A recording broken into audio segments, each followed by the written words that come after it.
미 연방대법원이 지난 20일 6대 3의 다수결로 트럼프 대통령의 상호 관세 부과가 위법하다고 하는 하급심의 판결을 확정했습니다. 이 판결에 따라서 상호 관세와 보편 관세가 무효가 됐습니다. 하지만은 국가안보를 근거로 한 무역확장법 232조, 철강과 알루미늄 자동차에 대한 관세하고 그다음에 불공정 무역 대응을 위한 무역법 301조, 슈퍼 301조죠. 대중국 관세 등은 이번 판결과 무관합니다. 그러니까 이번에 된 거는 국제 비상경제 권한법 EEPA에 관한 겁니다. 대법원에 따르면 의회가 무역 확장법 등 다른 법에서는 대통령에게 관세 부과 권한을 명시적으로 적시했지만 이번에 문제가 된 국제 비상경제관한법에서는 이러한 명시가 없다는 겁니다.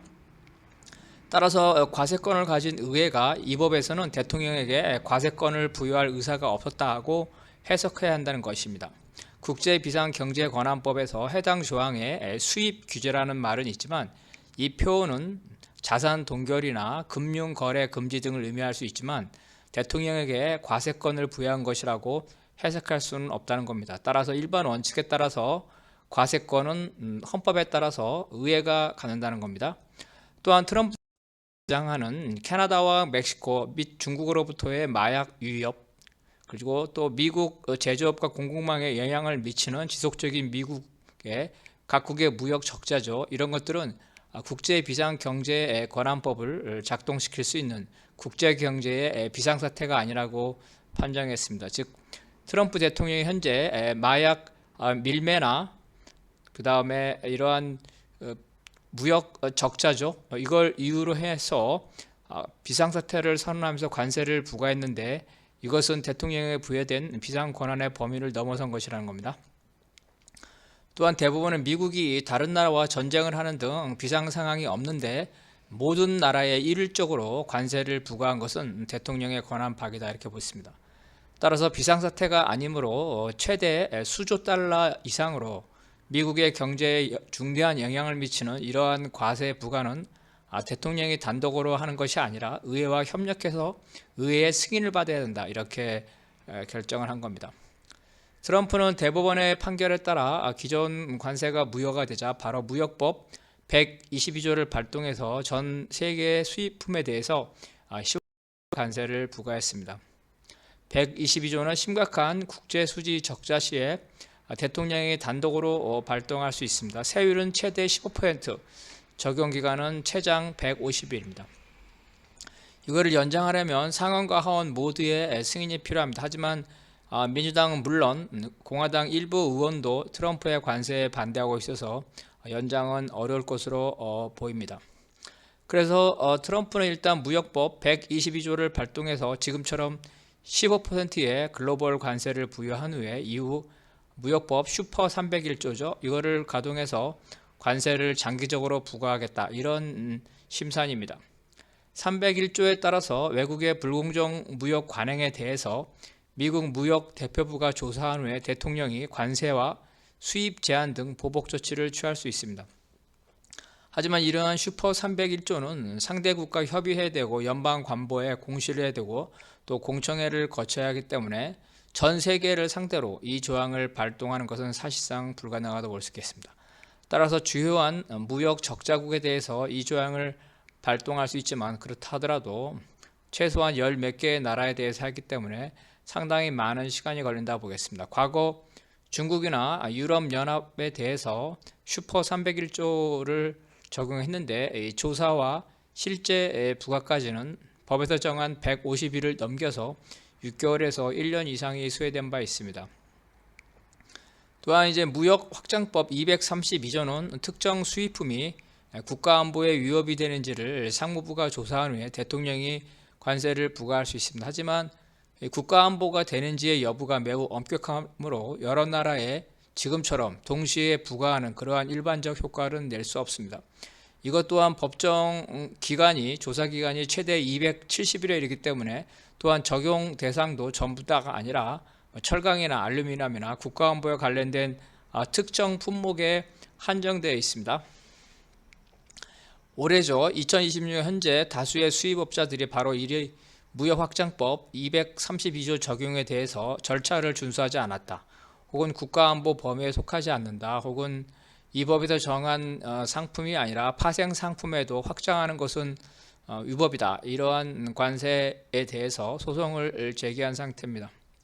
특히 반도체와 자동차 부품이 국가안보와 무관하다는 그러한 다수의 소송이 현재 미국의 국제무역법원에서 진행되고 있습니다. 따라서 이 소송의 결과에 따라서 트럼프의 관세가 영향을 받을 수 있습니다.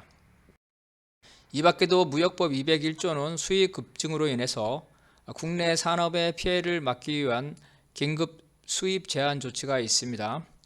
독립기관인 국제무역위원회의 조사와 공청회를 거쳐서 직접적인 미국의 산업 피해를 입증해야 됩니다.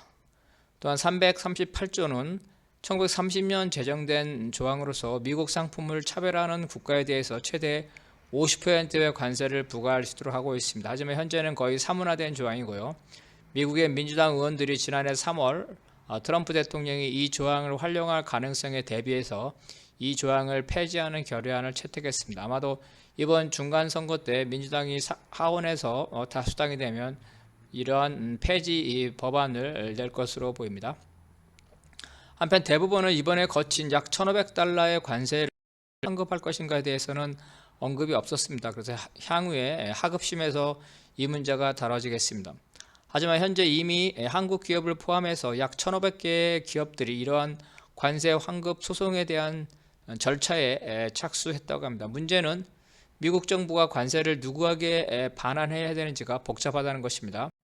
현재 관세 환급 신청 권한은 일반적으로 수입 신고자, 즉 수입자에게 있습니다. 다만 수출자가 관세를 대신 납부하는 관세 지급 인도 조건으로 수출한 경우에 이 수출 기업도 미국의 세관 국경 보호국에 관세를 직접 환급 신청할 수 있습니다. 문제는 수입업자에게 관세를 환급하는 것이 부당할 수 있다는 겁니다. 이번 판결에 방기한 대법관 역시 수입업체가 이미 소비자에게 관세 비용을 전가한 경우 사실상 수입업체가 관세를 부담하지 않은 거죠. 이러한 경우에도 수입업자에게 관세를 환급하는 것은 부당하다는 의견을 제시했습니다. 트럼프 대통령 역시 관세 환급 소송에 대해서 최대 5년간 법정에서 다투겠다 이렇게 밝혔기 때문에 실제로 돌려받는 데는 많은 절차와 시간이 걸릴 것으로 보입니다. 현재 각국의 기업의 경우에 바로 관세 환급을 요구하는 소송을 하고 있습니다. 반면 각국의 국가 정부들은 트럼프의 보복을 우려해서 상황을 관망하고 있습니다. 2025년 한국의 기업이 납부한 관세는 30억 달러에 달한다고 합니다. 국내 수출 기업 6천여 곳이 관세를 납부했다고 합니다. 우리 관세청은 미국에 수출한 2만 4천 곳 중 약 4분의 1, 6천 곳이 관세 지급 인도 조건이다. 즉 수출했지만 바로 이 수출한 기업들이 관세를 돌려받을 수 있다는 거죠. 대한전선과 한국타이어는 이미 관세 환급 소송을 제기했습니다. 반면 대부분의 기업들은 트럼프의 보복이 두려워서 제소를 신중하게 검토하고 있습니다. 하나큐셀 미국 법인과 한국전자, 삼성전자의 미국 자회사 하마는 소장을 제출했지만 즉각 철회한 것도 이러한 배경입니다. 이번 대법원 판결 이후에 각국 정부의 공통적인 대응을 보면 첫째는 대법원 판결을 환영하며 향후에 어떤 형태의 관세가 복원되는 것을 우려한다 이렇게 밝히고 있습니다. 즉 트럼프 대통령이 자유무역을 위해서 무관세라는 글로벌 기존의 합의를 준수해야 된다는 겁니다. 따라서 트럼프가 15%의 관세를 복원한 것에 대해서 여기에 대해서 공식적으로 반대하지 않지만 내부적으로는 매우 비판적인 상황입니다. 둘째, 정부의 대응과 무관하게 각국 정부는 자국 기업의 관세 환급 소송을 적극 지원하고 있습니다. 셋째, 트럼프의 관세 부과 협박으로 시작된 관세 협상이 비록 부당하지만 국가 간의 약속이므로 이 협상이 아직 유효하고 준수하겠다는 게 공식적인 입장입니다. 다만 이는 트럼프의 보복을 두려워서 하기는 외교상의 수사이고 실제로는 내부적으로는 관세 협상 이행을 지연시키거나 아니면 관세 협상을 파기하거나 재협상할 기회를 엿보고 있습니다. 미국의 관세에 대해서 비판적인 캐나다와 멕시코는 공식적으로 기업의 관세 환급을 지원하고 자유무역을 강조하고 있습니다. 일본 정부는 관세 협상의 이행을 재확인하고 있지만 일부 언론은 이행에 시간을 끌거나 재협상을 요구한다고 주장하고 있습니다.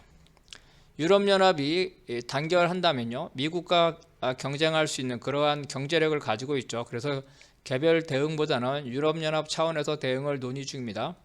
유럽연합의 집행위원회는 이번 대법 판결로 지난해 체결한 무역 합의를 이행하는 것이 적절하지 않은 환경이 됐다고 재협상에 대해서 시사를 하고 있습니다. 다만 향후 조치에 대해서 바로 재협상한다는 말은 하지 않고 미국과 협의하겠다고 선언했습니다. 이 판결 이후에 트럼프의 보복 관세를 우려하는 이러한 EU 연합은 어쨌든 기존의 합의, 즉 15% 이상 관세가 복원되면 안 된다. 그래서 15% 관세 상한선은 유지돼야 된다. 이렇게 얘기하고 있습니다.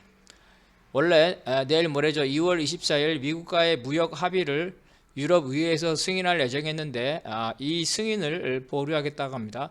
따라서 미국에 대해서 재협상을 요구할 가능성이 높아졌습니다. 유럽의회의 무역위원회죠. 랑게 위원장은 적절한 법적 평가와 미국 측에 명확한 약속이 있을 때까지 입법 절차를 보류할 것이다. 이렇게 밝혔습니다. 다시 말해서 관세 협상 결과를 승인하는 것을 유보한다는 거죠. 상황이 안정될 때까지 기다린 후에 미국과 협의하겠다는 입장으로 해석됩니다. 유럽 중 미국과 독자적인 노선을 중요시하는 프랑스는 대법원 판결 이후에 트럼프가 관세를 복원하자 이에 대한 대응 조치로 수입 제한과 특허 중단 등 프랑스가 쓸 수 있는 보복이죠.